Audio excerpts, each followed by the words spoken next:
In our today's lecture, we are going to discuss extension theorem. This is also related to basis and dimensions. तो ये जो theorem है इसकी हमारे पास statement क्या है? स्टेटमेंट है कि अगर हमारे पास कोई भी एक लीनियरली इंडिपेंडेंट सेट दिया हुआ है तो या तो वो एक बेसिस होगा या फिर वो बेसिस पे एक्सटेंड हो सकता है। हमें पता है कि अगर बेसिस होगा तो बेसिस के अंदर चाहे एक ही सेट है उसके अंदर वेक्टर स्पेस है तो उसके अंदर n एलिमेंट है, मान लो कि उसकी डायमेंशन n है, तो उसका मतलब हमारे पास क्या हुआ कि उसके अंदर linearly independent element maximum n हो सकते हैं। और बेसिस कोई एक वेक्टर स्पेस का एक ही नहीं हो सकता, बहुत सारे हो सकते हैं। अब हमारे पास अब यहाँ पे है कि एक कोई भी सेट हमें दे दिया तो अब हम उसे एक्सटेंड कर सकते हैं बेसिस पे। अब लीनियरली इंडिपेंडेंट सेट है, लीनियरली इंडिपेंडेंट सेट मैंने मान लिया सपोज कि n एलिमेंट है, n एलिमेंट की बजाय मैंने इंडिपेंडेंट में मान लिए भी 2 या 3 एलिमेंट है, तो मैं 2 या 3 उन्हीं एलिमेंट्स को रख के वो 3 एलिमेंट अगर मुझे दिए हुए इंडिपेंडेंट सेट के वो मुझे रखने पड़ेंगे सेट में, लेकिन मैं एक नया एक और सेट बना दूंगी जो कि मेरे पास बेसिस का काम करेगा। तो इस थ्योरम में हमने क्या किया है देखो, तो सबसे पहले तो हमें एक वेक्टर स्पेस दिया हुआ है VF, be finite dimensional vector space. तो इसका मतलब क्या हुआ, अगर फाइनाइट डायमेंशनल वेक्टर स्पेस है तो ऑब्वियसली एक बेसिस एग्जिस्ट करेगा। वो बेसिस मैंने कंसीडर कर लिया V1, V2, Vn, और ये सारे के सारे एलिमेंट्स किसके अंदर कंटेन करेंगे, ऑब्वियसली वेक्टर स्पेस के अंदर एग्जिस्ट करेंगे। तो क्योंकि ये बेसिस के एलिमेंट है तो बेसिस की कंडीशन क्या होती है, पहली कंडीशन होती है कि बेसिस के जितने भी एलिमेंट होते हैं वो लीनियरली इंडिपेंडेंट होते हैं और कोई भी अदर देन वेक्टर, इनसे अलग कोई भी वेक्टर है जो कि वेक्टर स्पेस V के अंदर बिलोंग करता है तो that can be written as linear combination of basis element. ठीक है, ये हम कर चुके हैं ऑलरेडी। तो अब अपने पास अब हमने दोबारा से, ये तो हमारा हो गया वेक्टर स्पेस से रिलेटेड। अब मेरे को एक और सबसेट दिया हुआ है जो कि लीनियरली इंडिपेंडेंट सेट है V के अंदर, वेक्टर स्पेस V के अंदर। उसके अंदर सेट S1 मैंने कंसीडर कर लिया जिसके अंदर W1, W2 up to so on WP elements दिए हुए हैं।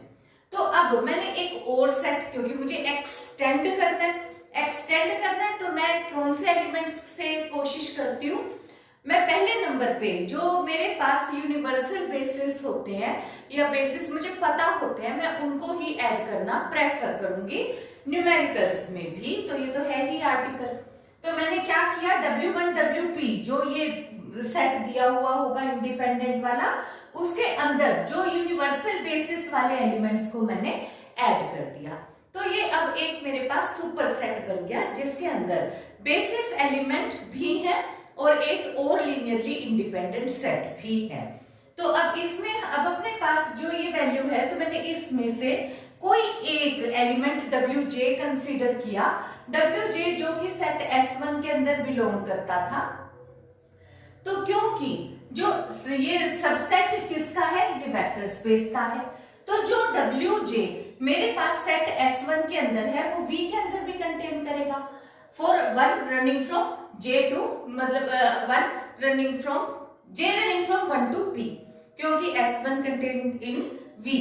तो जो WJ है उसको मैं कैसे लिख सकती हूँ, WJ can be expressed as linear combination of basis element, क्योंकि V क्या है, वेक्टर स्पेस है।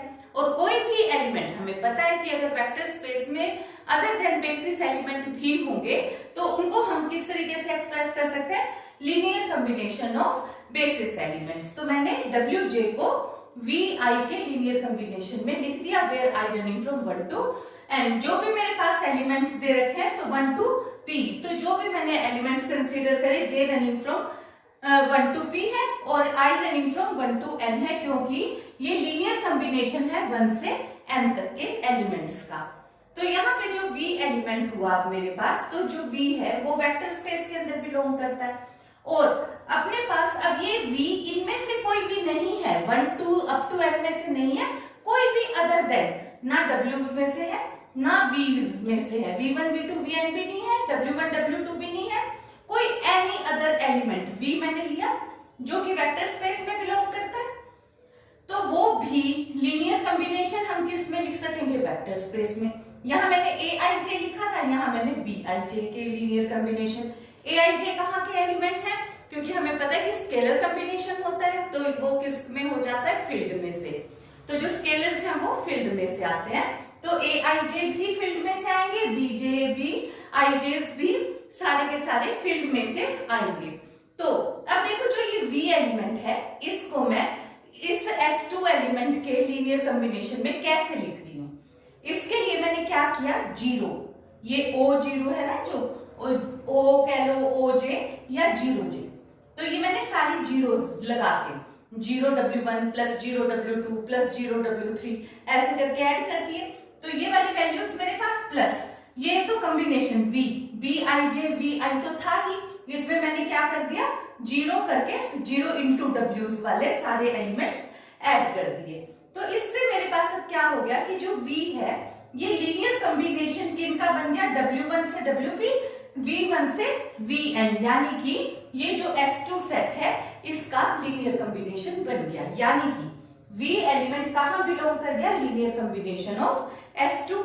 तो इसका मतलब मेरे पास क्या हो गया, जो वेक्टर स्पेस V है वो किसके अंदर कंटेन कर गया, पूरी तरीके से लीनियर कॉम्बिनेशन ऑफ S2 के अंदर कंटेन कर गया। पर मेरे को तो पता है कि S2 पूरी तरीके से वेक्टर स्पेस के अंदर कंटेन करता है, तो वेक्टर स्पेस में कंटेन करने करके LS2 कंटेन करेगा ही करेगा V के अंदर। तो इसका मतलब इन दोनों को अगर हम कंबाइन करें 2 और 3 को, तो ये रिजल्ट हमारे पास क्या हो गया कि V is equal to LS2।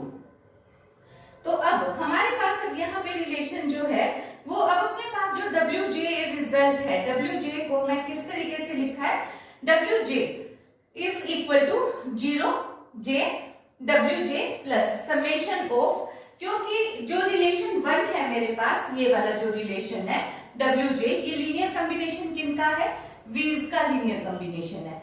इसके आगे भी मैंने क्या लगा दिया, देखो ये यहाँ तो मैंने V को करा था 0 लगा के, अब मैं इस W को भी 0 लगा के पूरे के पूरे सेट S2 की शेप में लिख लेती हूँ। तो मैंने इसमें यहाँ पे अब जो रिलेशन 1 है इसको मैंने Wj को किस तरीके से लिख लिया, 0j Wj plus summation I running from 1 to n Aij Vi, where I running from 1 to p। तो जो ये अपने पास है इसका मतलब क्या हो गया कि जो ये Wj है, Wj लीनियर कॉम्बिनेशन हो गया इन एलिमेंट्स का। पर अब इसका मतलब तो मेरे पास क्या हो गया कि अगर ये लीनियरली डिपेंडेंट हो गया ये वाला जो सेट है S2, क्योंकि अगर हमारे पास इस तरीके से आ जाए कि कोई वेक्टर अपने ही एलिमेंट्स का लीनियर कॉम्बिनेशन होता है, तो इसका मतलब है वो सेट लीनियरली डिपेंडेंट होता है। और लीनियरली डिपेंडेंट में हम फिर वैल्यू क्या लेते हैं कि जो रिमेनिंग एलिमेंट्स में लीनियरली डिपेंडेंट है और वो हमारे पास हो गया कि दैट इज लीनियरली डिपेंडेंट है। तो इसका मतलब है कि कोई ना कोई एक वेक्टर, इनमें से एक वेक्टर बाकियों का अपने से प्रीसीडिंग वंस का लीनियर कॉम्बिनेशन है, और वो जो लीनियर कॉम्बिनेशन है वो कोई भी W's में से नहीं हो सकता। देखो मैंने W को किसका कॉम्बिनेशन बताया है, यहां से जो मेरे पास Wj था, Wj को मैंने यहाँ पे वैल्यू ली है 0j Wj plus summation Aij Vi, where I is not equal to j। तो यहाँ पे कारण क्या है कि जो मैं वैल्यू कंसीडर करूंगी कि I कोई भी 1 से p तक की वैल्यू में हो सकता है, तो जो वैल्यू मैंने यहाँ ले ली उसको मैं यहाँ पे कंसीडर नहीं करूंगी, ठीक है, क्योंकि मैंने बाकियों का लीनियर कॉम्बिनेशन दिखाया है। अब लीनियर कॉम्बिनेशन दिखाने में अब W को मैंने बाकी W's का, मतलब इनमें से एक W छोड़ दिया, बाकी W's प्लस V's का कॉम्बिनेशन है। और क्योंकि वो लीनियरली डिपेंडेंट हो गया, लीनियरली डिपेंडेंट है तो वह अपने से प्रीसीडिंग वंस पे लीनियर कॉम्बिनेशन है। लीनियर कॉम्बिनेशन होने में अब मैं ये कह रही हूं कि वो इनका नहीं हो सकता लीनियर कॉम्बिनेशन। उसका कारण क्या है, क्योंकि ये जो सेट मुझे दिया हुआ है W1 W2 S1, ये मेरे को एक लीनियरली इंडिपेंडेंट सेट दिया हुआ है, और मैं ये कह रही हूं कि ये अब लीनियरली डिपेंडेंट यानी कि यहाँ तक का कोई एक सेट लीनियरली, ये तो इंडिपेंडेंट है, तो कुछ एलिमेंट्स आगे ऐड होने के बाद ये लीनियरली डिपेंडेंट बना है, और वो वैल्यू मैंने यहाँ से कंसीडर कर ली कि से कोई एक एलिमेंट है वो Vk है, तो वो एलिमेंट मैंने कंसीडर किया है कि वन ऑफ Vi's है, Vi's में से उसका नाम अब मैंने देना था, तो उसको मैंने ले लिया कि वो एलिमेंट है Vk, और वो एलिमेंट Vk किस में बिलोंग करता है, वो इस सेट बेसिस के सेट B में से बिलोंग करता है। तो अब जो ये Vk एलिमेंट है उसको मैंने किस तरीके से लिख लिया, beta J W J, W वाले सारे एलिमेंट हैं, J running from 1 to P, और V वाले मैंने केवल K तक से पहले वाले एलिमेंट्स लिख लिए, where I running from 1 to K-1, क्योंकि हमने क्या लिया है, अपने से प्रीसीडिंग वंस का लीनियर कॉम्बिनेशन, तो W से सारे ले लिए और V कहां तक लिए, K-1 तक का, और जो स्केलर्स है अल्फाज और बीटास वो कहां पे बिलोंग करते हैं, फील्ड के एलिमेंट्स हैं। तो अब मैंने क्या किया, देखो क्योंकि मेरा जो सेट S2 है वो मैं कह रही हूँ कि वो लीनियरली डिपेंडेंट है, लीनियरली डिपेंडेंट किस वजह से है, Vk की कंट्रीब्यूशन की वजह से, Vk को मैंने हटा दिया तो और एक नया सेट S3 बना लिया। अब इसके अंदर मैंने सारे W1 W2 up to WP ले लिया, V1 V2 up to Vk-1, K+1 से n तक, तो यानी कि मैंने अब एक एलिमेंट Vk कम कर दिया। अब ये कम करा है तो क्योंकि S3 मुझे पता है कि पूरी तरीके से S2 के अंदर कंटेन करता है, तो इसलिए linear combination of S3 will contain in LS2, contain करेगा ही करेगा। और यहाँ पे अब मैं प्रूव कर चुकी हूँ कि LS2 किसके इक्वल है, वेक्टर स्पेस V के इक्वल है, तो इसका मतलब ये हो गया कि LS3 भी V के अंदर कंटेन करेगा। अब मुझे क्या शो करना है, मुझे ये शो करना है कि LS3 तो V के अंदर कंटेन करता है, V भी LS3 के अंदर कंटेन करता है, क्योंकि मुझे दोनों को इक्वल शो करना है। बेसिस के लिए LS3 should be equal to V, तो उसके लिए मैंने क्या ले लिया, मैंने अब कंसीडर किया कि कोई एक एलिमेंट है, एनी एलिमेंट Y, जो कि वेक्टर स्पेस V के अंदर बिलोंग करता है। अगर V के अंदर बिलोंग करता है तो Y को मैं कैसे लिखूंगी, वो linear combination of vector space V के एलिमेंट का होगा, और उसके अंदर 1 to n के सारे एलिमेंट हैं, यानी कि मैंने अब कोई नया नाम दे दिया Ci, तो CI I running from 1 to n, वेयर C क्या है, स्केलर्स हैं जो कि फील्ड में से बिलोंग करते हैं। अब जो ये Y एलिमेंट है, क्योंकि मैंने Vk को हटाना है, क्योंकि S3 सेट में मेरे पास Vk एलिमेंट नहीं है, तो मैंने अब Y को किस तरीके से लिख लिया, I should not be equal to K, तो CI अलग कर दिया, जबकि Ck Vk अलग कर दिया, यानी कि इस वाले सेट में मैंने K को हटा दिया। जब K को हटाया तो Vk, अब Vk का वैल्यू मैंने यहां से सब्स्टिट्यूट कर दी इस वैल्यू में, ठीक है, यहाँ पे मैंने ये Vk की वैल्यू, ये जो हमने अभी बनाई है, यहाँ पे सब्स्टिट्यूट कर दी। अब इसको भी मैंने दोबारा से खोल के लिख लिया, एक तो I running from 1 to K-1, एक K+1 to n लिख लिया, इसको भी Ck साथ अल्फा I Vi लिख दिया, Ck बीटा J WJ लिख दिया। अब यहाँ पे जो ये वैल्यू है I running from 1 to K-1 है, ये भी I running from 1 to K-1 है, इन दोनों को फिर इकट्ठा कर दिया, इनको इकट्ठा किया, तो अब कहां से कहां तक के वेक्टर्स का कॉम्बिनेशन हो गया, I running from 1 to K-1, और फिर किसका हो गया, नेक्स्ट कितने का है अपने पास, K+1 से n का कॉम्बिनेशन है, और यहाँ पे J running from 1 to P और WJs का कॉम्बिनेशन है। यानी कि अब देखो मेरे पास मैंने यहां से सारे का सारा वैल्यूज में से Vi, तो ये वाली जो वैल्यू है मेरे पास आएगी Vi, ठीक है, ये वैल्यू मेरे पास आएगी, K तो मैंने हटाया है ना, तो यहाँ पे आ गया I running from 1 to K-1, तो Vk को मैंने हटा दिया, तो ये मेरे पास इसका रिजल्ट आ गया, ठीक है, ये वाली वैल्यू मेरे पास आ गई। देखो कहीं पे भी अब Vk मेरे पास नहीं रहेगा, तो यानी कि अब मैंने यहाँ पे क्या शो कर दिया कि जो Y है, Y किसका एलिमेंट है, वेक्टर स्पेस V का, और V को मैंने linear combination of set S3 show कर दिया, जबकि S3 में कहां से कहां तक है, देखो I running from 1 to k minus 1, k plus 1 से n और 1 to p, ये सारे के सारे एलिमेंट्स आ गए और जिसके अंदर vk नहीं है।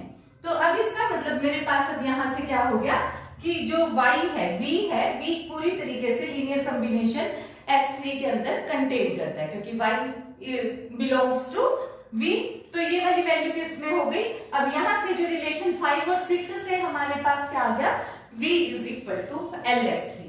तो अब मेरे पास यहाँ पे क्या बना, क्योंकि S3 v के अंदर कंटेन करता है। अब जो ये अब मेरे पास अब ये नया सेट आ गया S3, मैंने ये तो प्रूव कर दिया कि LS3 वेक्टर स्पेस v के इक्वल आ गया, लीनियर कॉम्बिनेशन ऑफ S3। तो अब जो ये S3 सेट है, अब मुझे ये शो करना है कि या तो ये लीनियरली इंडिपेंडेंट है या ये लीनियरली डिपेंडेंट है। अगर ये लीनियरली इंडिपेंडेंट है तो मेरा क्वेश्चन यहीं पे सॉल्व हो जाता है। कैसे, क्योंकि बेसिस के लिए मुझे लीनियरली इंडिपेंडेंट सेट चाहिए था और LS3 should be equal to v। LS3 तो मैंने v के इक्वल दिखा दिया, और अगर ये इंडिपेंडेंट है तो we have nothing to prove और ये S3 सेट बेसिस सेट बन जाता है। पर अगर ये ऐसा नहीं है, मतलब ये इंडिपेंडेंट नहीं है, इंडिपेंडेंट नहीं है तो ऑब्वियसली डिपेंडेंट है, तो डिपेंडेंट है तो फिर से इसमें से कोई एक एलिमेंट और v का एक और हटेगा, यही प्रोसेस फिर से रिपीट होगा। अब हमें दोबारा से रिपीट नहीं करना है, सिर्फ हमें लिखना है। तो मैंने फिर से कहा कि अब फिर से मैं ये प्रोसेस रिपीट करूंगी। अब रिपीट करूंगी तो इनमें से कोई एक और v को मैं हटा दूंगी, फिर कोई एक और सेट आएगा। इस तरीके से ये प्रोसेस रिपीट होता चलेगा तब तक जब तक कि सेट S मेरे पास इंडिपेंडेंट नहीं आ जाता। तो मैं रिपीट करते करते S3 4 5 6 मैंने कह दिया से S के अब मेरा एक सेट आ गया। तो जो S के सेट है उसके अंदर W's के साथ हो सकता है कि कुछ V's भी मेरे पास हों, जरूरी नहीं है कि V's हों, पर हो भी सकते हैं। तो अगर वो सेट मेरे पास इंडिपेंडेंट हो गया तो मैं कह दूंगी कि S के सेट मेरा बेसिस सेट है। लेकिन अगर अभी भी ये लीनियरली डिपेंडेंट आता चलता है तो लास्ट में एट द मोस्ट मेरे पास क्या पॉसिबिलिटी बचेगी कि सारे के सारे V हट जाएंगे, क्योंकि V की कंट्रीब्यूशन की वजह से ही सेट मेरे पास डिपेंडेंट है। अदरवाइज मेरे पास S1 तो लीनियरली इंडिपेंडेंट दिया ही हुआ था। तो यहाँ पे एट द मोस्ट मेरे पास क्या हो सकता है कि मेरे पास सिर्फ यही सेट बचे, और ये तो मुझे पता ही है हर हाल में लीनियरली इंडिपेंडेंट है, तो ये इटसेल्फ ही बेसिस बन जाएगा। तो इस तरीके से फिर हमने, और ये किसकी एक्सटेंशन है, ऑब्वियसली जो हमारे को जो हमने सेट S1 से एक्सटेंड किसको करा, S2 को, S3 को, Sk को, ये सारी की सारी एक्सटेंशंस किसकी हैं, S1 की हैं। तो यही हमारे पास है एक्सटेंशन थ्योरम कि या तो वो इटसेल्फ वेक्टर स्पेस होगा, अदरवाइज वो हमारे पास बेसिस होगा, या फिर हम बेसिस पे उसको एक्सटेंड कर देंगे। अब देखो जो हमने यहाँ पे एक्सटेंशन थ्योरम की है उसके लिए हम यहाँ पे 4 एग्जाम्पल ले लेते हैं। सपोज मैंने 1 2 1 3 5 जो लिखा गया 1 3 5, ठीक है, ये कोई एक एलिमेंट है जो कि वेक्टर स्पेस V3R में बिलोंग करता है। V3 का मतलब क्या हो गया कि वेक्टर स्पेस मैंने 3 डायमेंशन कंसीडर कर लिया और मुझे V3 के यूनिवर्सल बेसिस पता है कि 1 0 0 0 1 0 0 0 1 होते हैं। तो यानी कि ये वाला जो सेट है ये मेरा बेसिस सेट है, और सिंगलटन एलिमेंट मुझे पता है कि हमेशा लीनियरली इंडिपेंडेंट होता है। तो यानी कि ये एक तरीके से सपोज कर लो कि ये सेट S1 है। अब देखो तुमने S1 को एक्सटेंड करना है बेसिस पे, तो S1 में अब यहाँ पे 1 3 5, अब इसके साथ 1 0 0 0 1 0। अब तुम चाहो तो इसका डिटर्मिनेंट निकाल के देख लो, क्योंकि तुम्हें पता है कि वेक्टर स्पेस के अंदर मैक्सिमम नंबर ऑफ एलिमेंट कितने हो सकते हैं, 3। बेसिस में हमारे को और मिनिमम भी 3 चाहिए, मैक्सिमम भी 3, मिनिमम भी 3, क्योंकि बेसिस के अंदर जो नंबर ऑफ एलिमेंट है वो तो सेम होंगे। लीनियरली इंडिपेंडेंट सेट तो ये है, पर ये बेसिस में 3 ही एलिमेंट होंगे। ये वाला तो एक बेसिस तो ये हो ही गया, अब दूसरा बेसिस हम निकाल रहे हैं। अब देखो मैं इसको चेक कर लेती हूँ कि लीनियरली इंडिपेंडेंट मुझे चाहिए, कि अगर ये लीनियरली इंडिपेंडेंट हुआ तो मेरा रिजल्ट सोल्व हो जाएगा। तो लीनियरली इंडिपेंडेंट के लिए मेरे को क्या चीज शो करनी है कि determinant should not be equal to 0। तो मैं इसके अलोंग ही इसको एक्सपेंड कर लेती हूँ। तो यहां से ये मेरे पास आ गया 0 और यहां से मेरे पास आ गया -5, ठीक है। और ये वाली एंट्री भी कितनी है मेरे पास, ये तो हो गया 1 1 1 2 1 3, ये वाली है 2 1। तो नेगेटिव के साथ यहाँ पे नेगेटिव प्लस और ये हो गया 5। इसका डिटर्मिनेंट मेरे पास 5 आया, तो यानी कि एक बेसिस मेरे पास हो गया 1 3 5 1 0 0 0 1 0, ठीक है। ये वाला मेरा हो गया बेसिस 1। एक बेसिस ऑलरेडी था, अब तुम चाहो तो इसको और भी बेसिस में एक्सटेंड कर सकते हो। देखो 1 3 5, अब मैं 1 0 0 को हटा देती हूँ, मैंने कर दिया 0 1 0 0 0 1। अब इसका डिटर्मिनेंट तुम चेक कर लो। अब देखो इसका डिटर्मिनेंट भी बिल्कुल सिंपल तरीके से यहां से ये मेरे पास आ गया 1, ठीक है। मैं इस वाले कॉलम के अकॉर्डिंग एक्सपेंड कर देती हूँ क्योंकि मेरा इजीली क्वेश्चन निकल जाएगा। तो ये मेरे पास आ गया 1, ठीक है, which is not equal to 0। तो ये भी मेरे पास लीनियरली इंडिपेंडेंट सेट हो गया। अब मेरा अगला बेसिस कौन सा हो गया, 1 3 5 0 1 0 0 0 1, और ये वाला सेट हो गया मेरे पास B2। अब ये बस ध्यान रखना कि अगर सपोज अब 1 3 5 1 0 0 0 1 0 0 0 1 जो कि सेट मैंने S1 दिया, ठीक है। अब देखो ऑब्वियसली तुम्हारे को पता है कि अगर रो मतलब V3 है, वेक्टर स्पेस V3 का है, 4 एलिमेंट लोगे 100% ये डिपेंडेंट आएगा।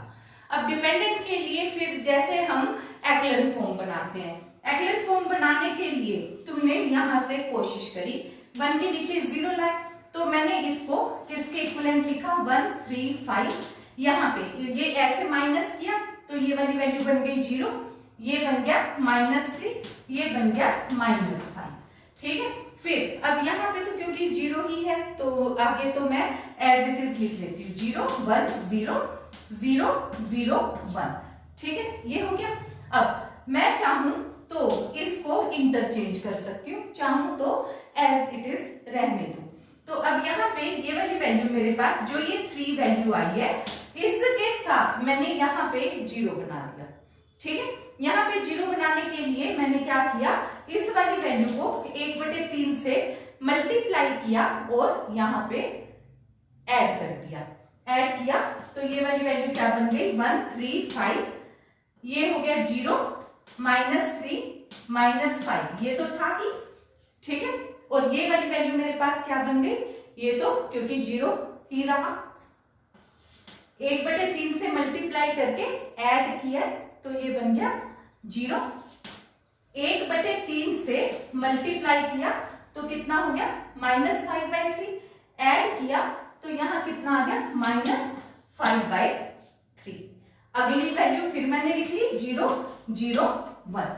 अब देखो ये वाली जो वैल्यू है एक्लन फॉर्म में अब यहां तक ही आएगा, तो ये लास्ट वाली वैल्यू फिर से हट जाएगी। इसके लिए मैंने क्या किया, इस वैल्यू को 3/5 से मल्टीप्लाई करा और यहाँ ऐड कर दिया। ऐड कर दिया तो ये 0 बन जाएगा, 0 बन गया तो मेरे पास अब ये 3 एंट्रीज वाली रोज आ जाएंगी। तो यानी कि एक बेसिस मेरे पास क्या बन गया 1 3 5 0 -3 -5 0 0 -5/3, और ये मेरा है सेट बेसिस B3, ठीक है।